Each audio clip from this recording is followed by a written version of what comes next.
Hello, Bobcats. Okay, so now what we're going to do is we are going to continue to practice.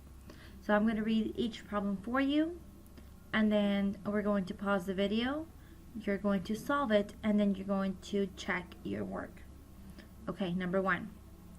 8 out of 10 boys play a sport. 25 out of 30 boys play a sport. So I want you to use either method and determine if the following pairs of rates are equivalent. And we are going to be looking for your work, so you must show all of your work. Okay, go ahead and pause. Solve your work. Solve question number 1, sorry. Okay guys, you should have gotten that these two fractions are not equivalent. And the method that I used to solve this first one was a scale factor. Now, the other way that we could have solved it is by simplifying both fractions. So if I simplify this, I could divide it by 2, giving me 4 out of 5. Okay, I can simplify this by 5, and it would have given me 5 out of 6. Okay, 4/5 and 5/6 are not equivalent. Okay, go ahead and read number 2.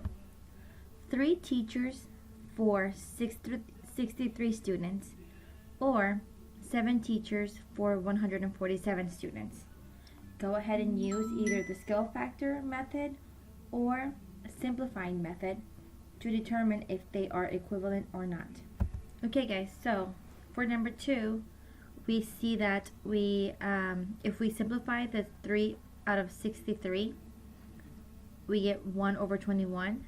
And when we simplify 7 out of 147, we also get 1 out of 21. Therefore, both of the fractions are equivalent, and the method that we use was unit rate, because for every 1 teacher, there's 21 students. For every 1 teacher, there's 21 students. Equivalent fractions. Okay, number 3.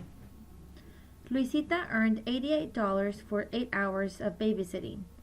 Avery earned $132 for 11 hours of babysitting. Are these rates equivalent? Explain your reasoning. Go ahead and pause the video and solve. Okay guys, so for number 3, I showed my work using a scale factored method. Okay, so remember, money is going to be your numerator and time is going to be your denominator. So $88 for 8 hours of work. My scale factor, I found it vertically versus horizontally. So remember, you can also do that. You can also go vertically. So 8 times 11 gives me 88. So in order for these two to be equivalent, both fractions have to have the same scale factor, which here in this case is times 11. So 11 times 11 does not give me 132. It actually gives me 121. Okay? Therefore, both of these fractions are not equivalent. Okay, number 4. Miss Ferguson recorded 17 absences in her class during the first 30 days of school.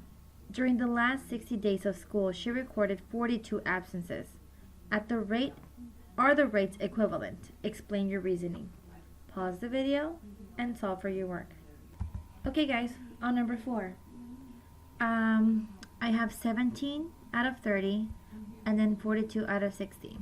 So when I solved number 4, I went ahead and I labeled my numerator and my denominator just because the order in the problem were not the same. You see here how they started talking about the absences and then the days, but in the second sentence they started with days and then the absences. So it's very important that you look and actually read what the units are. Okay, so 17 out of 30, I can't simplify that fraction, but I could simplify 42 out of 60 because they're both evens. So when I did that, I simplified it, dividing it by 2, and I got 21 out of 30. 17 out of 30 and 21 out of 30 are not equivalent. So they are not equivalent. Great job, Bobcats.